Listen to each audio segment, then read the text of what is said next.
welcome back to the channel. Thought I'd detail a project I did this past year. It's a buffet. It's made to fit the space. So it's about 68 inches long and about just under 2 feet deep, about 22.5 inches deep. The top was boards that I ripped and then put on end and then glued together, and then sandwiched them together, and then I put breadboard ends on the end. The drawers, the top two drawers are kind of narrow, which kind of like, because that way the silverware fits in and then no extra junk fits in there. But you know, dovetailed the fronts, did kind of just a dado in the back, and I used 1/2 inch plywood to really stiffen up the top. Now the tops don't actually have any hardware; they just run on little plastic strips to help kind of reduce the wear. And then I have a piece up top to keep it from tilting to the front.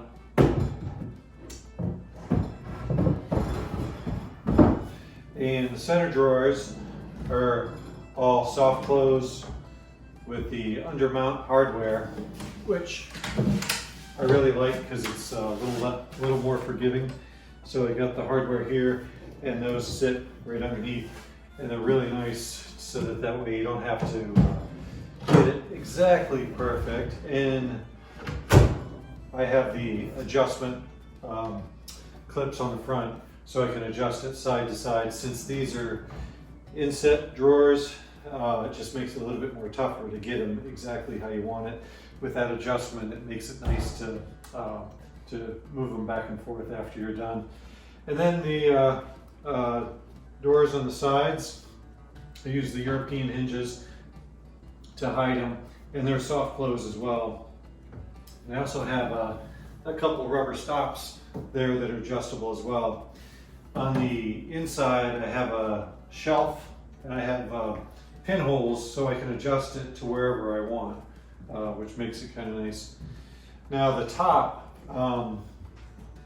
the backsplash, I drew it up, and then I had a local artist make the stained glass, which I thought he did a really good job.